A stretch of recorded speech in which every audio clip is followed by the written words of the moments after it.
It's final season, which means that your final papers are just around the corner, and I am here to help you prepare. For those of you that are looking how to write a research paper in a quick 24 or 48 hours, this video is for you. However, if you have a little bit more time and you're thinking ahead, then go ahead and check out this video and skip to around 2.5 minutes, which is where the actual information of the video starts. But I'm gonna keep this video short, sweet, and to the point and show you how it is that you can write a research paper in 24 to 48 hours. Quick disclaimer, this is not something that I personally recommend that you do, though I am a graduate student. I've been in school for many, many years, did college, a master's degree, and am now doing my PhD. I know what it takes in order to write a paper in a quick 24, 48 hour turnaround.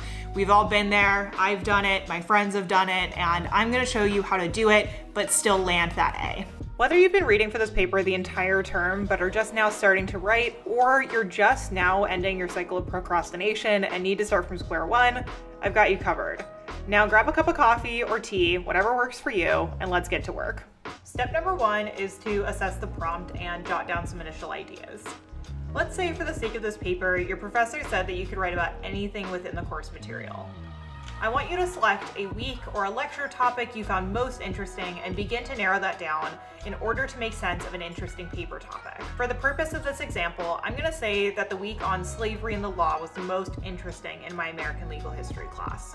Therefore, I'm going to ask myself what I found particularly interesting and what I might want to focus more attention on.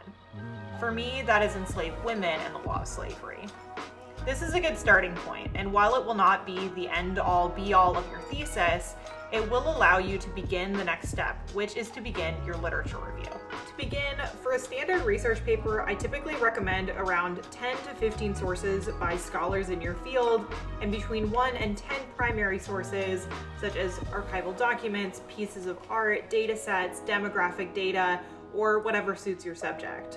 However, with the short amount of time that we have to get through these sources for this piece, I recommend reading 5 articles or books and begin writing.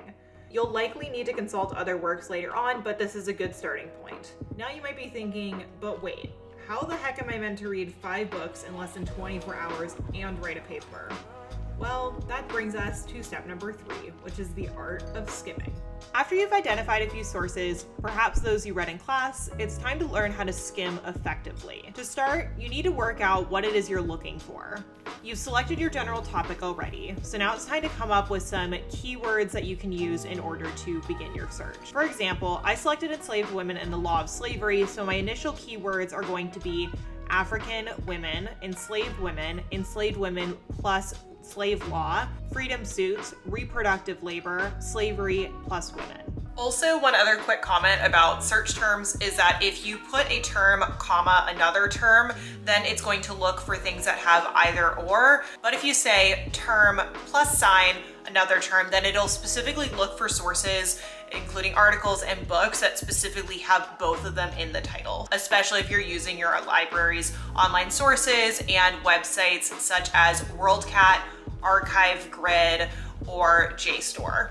For articles that are word processed, I recommend reading the introduction first and then searching for your terms using Control F. For books, you must master the art of selective skimming. While we may not be able to consciously process everything on a page of text, our eyes and brains are actually capable of quickly scanning for keywords. Read the introduction thoroughly and then identify chapters and sections which may have the information you're looking for. Scan your eyes quickly across each line and only stop when you come across a key term or phrase which appears relevant. From there, read around the paragraph, before, during, and after where the phrase arose, and see whether there are any relevant quotes you might want to pull from. After getting a sense for the primary arguments and copying some quotes, it's time to move on to step 4, which is outlining. To begin our outline, we're actually going to take a piece of scratch paper and write down your preliminary ideas and arguments, as well as any ideas presented throughout your readings. This is what I like to call a mind map. After getting a sense of the paper's primary argument, take a blank sheet in Word or Pages and write out an introduction, Section 1, Section 2, Section 3, and conclusion. You may need more sections or even subsections depending on your paper, but this gives you a general structure. Go ahead and write up any information from your mind map and notes into the outline and write out your argument under the introduction and conclusion. Quick disclaimer here is that the argument may change as you begin writing, and that is 100% okay. Now it's time for step number 5, which is to begin writing. For this step, we begin with the most challenging part. While everyone has their own system that works for them, I personally prefer to write chronologically through my paper. For the introduction, I always recommend presenting a hook. As a historian, I prefer to dive into primary source or archival document materials in order to begin my paper with a story. But you're welcome to begin however you like.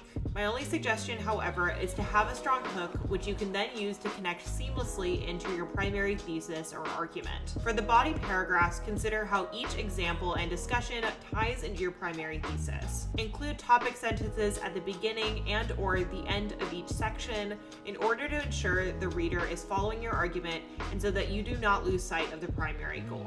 Additionally, each statement should be supported with evidence, either with a direct quote, citation, or general discussion which connects to current scholarship. Whether you're a seasoned pro or a first-time essay writer, it is important not to make claims or broad generalizations which are not based in fact or the work of a peer-reviewed scholar. For the conclusion, summarize the primary points of the paper and how they connect to your wider argument. And lastly, always ensure that you connect your work to current literature. Ask yourself, what have other scholars said and how does your work build upon or perhaps discredit their statements? Now on for the 6th and final step. Revise. While you may not have time to have your work reviewed by a peer or even to thoroughly reread the entire piece, it is important to have a once-over before you submit in order to check for any silly mistakes you may have made while writing at 2 in the morning. If your brain is too exhausted, use the dictation feature in Pages or Word, or even read it out loud. Once you're satisfied, format and hit submit.